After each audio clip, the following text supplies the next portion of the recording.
नमस्कार दोस्तों।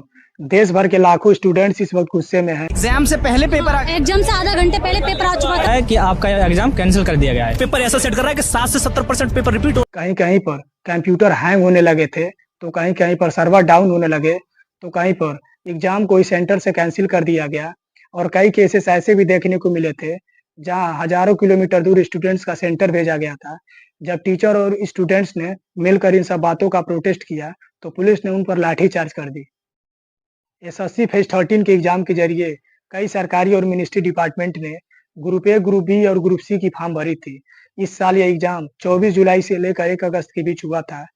सरकारी नौकरी का सपना देखने वाले लाखों स्टूडेंट्स ने फॉर्म भरा था, लेकिन जैसे एग्जाम शुरू हुआ, लाखों स्टूडेंट्स का सपना बिखर गया। आमतौर पर एसएससी का एडमिट कार्ड 2 दिन पहले जारी होता है, लेकिन इस साल ऐसा नहीं हुआ। कई सारे स्टूडेंट्स के एडमिट कार्ड इस साल एकदम ब्लैंक आए। और जब 24 जुलाई से एग्जाम शुरू हुआ, तो पहले दिन से पहले शिफ्ट से एग्जाम में गड़बड़ी होने लगी और कई सेंटर पर बायोमेट्रिक सही से काम नहीं कर रहा था, जिससे वह स्टूडेंट्स एग्जाम सही से नहीं दे पाए और वह एग्जाम में लेट हो गए। कई सेंटर पर पुराने कंप्यूटर लगाए गए थे जो सही से काम नहीं कर रहे थे और एग्जाम सेंटर के बीच में टेक्निकल इशू आना शुरू हो गया था। तो कहीं पर स्क्रीन 15 मिनट के लिए बंद होना शुरू हो गया था, तो कहीं पर सिस्टम ही पूरी तरह से क्रैश कर गया था। जरा सोचकर देखिए दोस्तों, यह एक ऐसा कॉम्पिटेटिव एग्जाम है जहां 1 से 2 सेकेंड स्टूडेंट्स के लिए मायने रखता है। वहां अगर 10 से 15 मिनट तक सिस्टम ही पूरी तरह से ना काम करे, तो यह स्टूडेंट के साथ कितनी बड़ी नाइंसाफी की जा रही है। कई सेंटर पर स्टूडेंट्स को माउस भी पुअर क्वालिटी के दिए गए थे, जिससे एक क्वेश्चन को क्लिक करने के लिए 4 से 5 बार दबाना पड़ता था, उसके बाद वह सही से काम नहीं कर रहा था। माउस पे 4 बार क्लिक करो तब जाके वो। आप जबरदस्ती कर रहे हैं भाई, बहुत खराब है वहाँ पर, आप लोगों से बोल रहे हैं। और कई स्टूडेंट्स का कहना है कि बीच-बीच में लाइट काट दी गई और सर्वर को ही पूरी तरह से क्रैश कर दिया गया था। पेपर भी अभी सही से लोड नहीं हुआ था, जो खासकर इमेज बेस्ड क्वेश्चन होते हैं, और ना ही कोई बैकअप था। एग्जाम में मैथ के सवालों को सॉल्व करने के लिए स्टूडेंट्स को एक पेपर और पेन दिया जाता है। कई स्टूडेंट्स ने बताया कि पेन भी खराब दिया गया था, जिससे लिखना भी मुश्किल हो रहा था। इन सभी इशू के कारण एग्जाम को ही बंद कर दिया गया। मतलब इससे मोटी तो जब बर्थडे की कैंडल होती है ना, वो हैवी आ जाती सुबह 9:30 बजे होने वाले एग्जाम को टेक्निकल इशू के कारण उसे कैंसिल कर दिया गया। वहीं दिल्ली के पवन गंगा सेंटर एजुकेशन में भी 24 जुलाई से 26 जुलाई वाले एग्जाम को टेक्निकल एडमिनिस्ट्रेटिव रीजंस के कारण उसे कैंसिल कर दिया गया। इसके अलावा एग्जाम के फिजिकल कंडीशन को लेकर भी स्टूडेंट्स ने दिक्कतें बताई थी। कमरे में फैन नहीं थे, कुर्सियां टूटी हुई थी और कमरे बहुत छोटे थे और कई सेंटर पर पानी और बाथरूम की भी व्यवस्था अवेलेबल नहीं थे। कुछ तस्वीरें देखकर आप समझ सकते हैं। कुछ सेंटर ऐसे सुनसान जगह पर थे जो रिमोट कंट्रोल पर थे, जो स्टूडेंट्स के लिए सेफ नहीं थे। कई जगहों पर तो बिल्डिंगों में गाय और भैंसें बांधी हुई थी, जिस फ्लोर पर स्टूडेंट्स एग्जाम लिख रहे थे। एक जगह पर तो एग्जाम सेंटर के बगल में ही डीजे बज रहा था। जरा सोचकर देखो दोस्तों, क्या कोई शोर में भी एग्जाम को लिख सकता है? जरा अपने आप को खुद उस जगह पर रखकर देखो। एक स्टूडेंट्स जो दिन रात भर मेहनत करता है सिर्फ एक एग्जाम को क्लियर करने के लिए, इसमें कई महीने और कई साल लग जाते हैं। दिन रात भर की मेहनत और पसीनों के बाद अगर आपको एग्जाम हॉल में ये सब झेलना पड़े, तो जरा आप खुद सोच कर देखो कि आपको कैसा लगेगा। आपको लगेगा कि सारी मेहनत बर्बाद हो गई। इसलिए मैं आपको एक बहुत ही सीधा और सिंपल एडवाइस देता हूँ। लाइफ में हमेशा प्लान ए, प्लान बी और प्लान सी जरूर होना चाहिए, क्योंकि लाइफ में एक एग्जाम के भरोसे फ्यूचर को दांव पर मत लगाओ। हमेशा आपके पास एक बैकअप प्लान जरूर होना चाहिए। अब मुद्दे पर वापस आते हैं।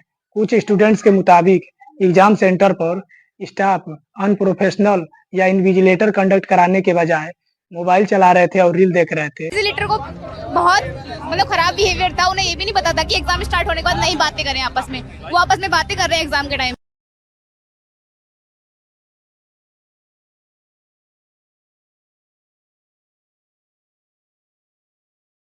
आप देखिए सेंटर्स पे बाउंसर बुलाकर के बच्चे का सिर फोड़ा गया अगर उसने किसी बात का कुछ विरोध किया गया।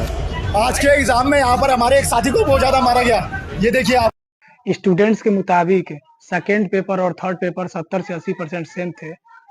जब स्टूडेंट्स एप्लीकेशन फॉर्म भरते हैं, तो भरते समय उनसे पूछा जाता है कि आप कौन से शहर में अपना सेंटर प्रीफर करेंगे। प्रीफर करने के ऑप्शन 3 तरह से दिए जाते हैं: फर्स्ट प्रीफर, सेकेंड प्रीफर और थर्ड प्रीफर। उनके हिसाब से एक जगह उनका सेंटर दे दिया जाता है, लेकिन इस साल के एग्जाम में ऐसा बिल्कुल भी नहीं हुआ था।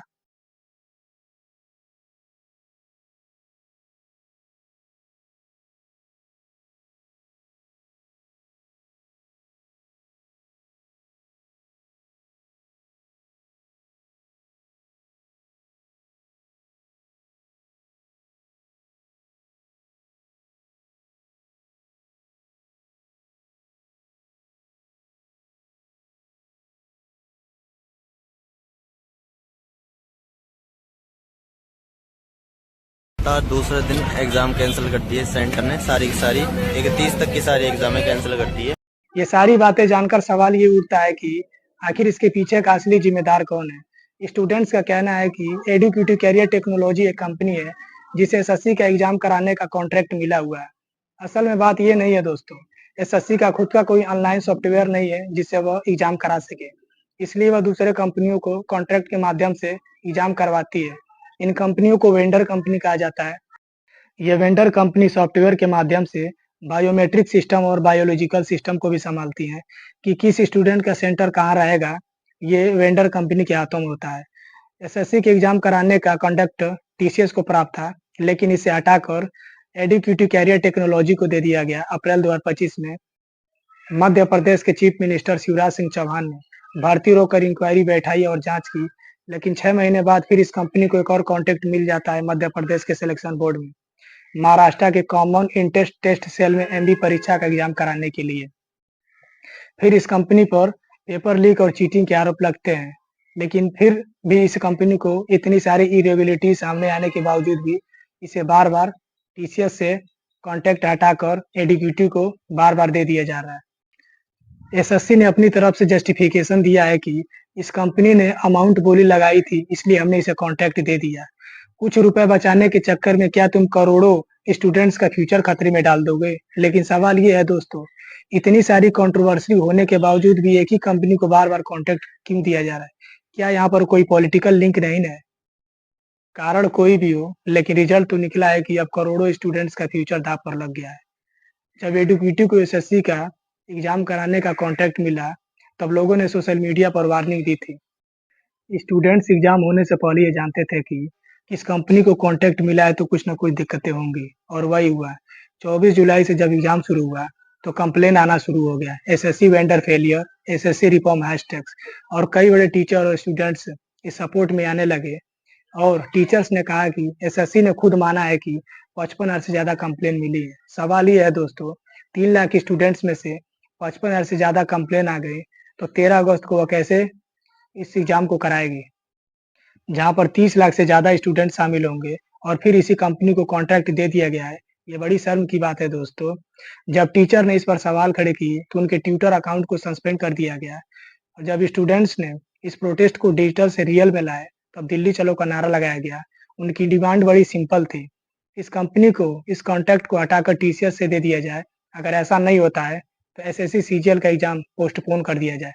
कई स्टूडेंट्स का कहना है कि एसएससी को खुद का अपना सॉफ्टवेयर डेवलप करना चाहिए ताकि सरकार इस पर ध्यान दे सके। लगभग 1000 से ज्यादा स्टूडेंट्स और teacher department of training office के सामने, मिनिस्टर ऑफ स्टेट के सामने जितेंद्र सिंह से मिलना चाहते थे, लेकिन ऐसा नहीं हुआ। उन्हें बस में किया गया और उन पर आरोप लगाया गया। 31 जुलाई की देर रात तक सभी टीचर और स्टूडेंट्स को छोड़ दिया गया। टीचर ने बताया कि हम बच्चों को सालों से ट्रेन कर रहे हैं और हमें ही यह सरकार टॉर्चर कर रही है और क्रिमिनल बताया है। बीजेपी सरकार इस पर बिल्कुल भी चुप रही। वहीं विपक्ष नेता राहुल गांधी ने ट्विटर पर मोदी सरकार को फेलियर बताया। बात ये नहीं है दोस्तों कि ये एक एग्जाम की बात है, हर जगह यही हाल है। लेकिन बात यह दोस्तों एक एग्जाम के प्रोटेस्ट के बारे में नहीं है, पिछले कई सालों से इसी तरह से चलता आ रहा है। ये जानकर आप भी हैरान हो जाएंगे। यूपीएससी में पेपर लीक, बैंकिंग में आईबीपीएस स्कैम, रेलवे में आरआरबी प्रोटेस्ट, हर जगह यही हाल है। देश का पूरा सिस्टम रिक्वायरमेंट कोलैप्स कर रहा है। इस कंपनी से कॉन्ट्रैक्ट लेकर पुराने कंपनी को तो देना है, इसमें क्या बड़ा नुकसान हो जाएगा। कायदे से खुद का एसएससी सॉफ्टवेयर डेवलप करना चाहिए, इसमें कोई बड़ा मुश्किल काम नहीं है। याद रख लीजिए, यही स्टूडेंट्स कल के देश का भविष्य है। अगर इनके साथ इस तरह से खिलवाड़ होता है तो वोट भी यही देखकर डिसाइड करेगा। मैं समझ सकता हूँ कि कितना दिक्कत होता होगा इस सिस्टम के फ्रस्ट्रेशन को डील करना। एंड ऑफ द डे ये भी याद रख लीजिए, एक एग्जाम आपकी जिंदगी को नहीं बदल सकता और एक एग्जाम सब कुछ नहीं होता है। इसलिए अपना हौसला कभी मत खोइए और मेहनत करते रहिए, एक दिन सफलता जरूर मिलेगी। मुझे उम्मीद है कि मेरा वीडियो आपको जरूर पसंद आया होगा, और ऐसे ही अपडेट्स के लिए मिलता है नेक्स्ट वीडियो में। धन्यवाद।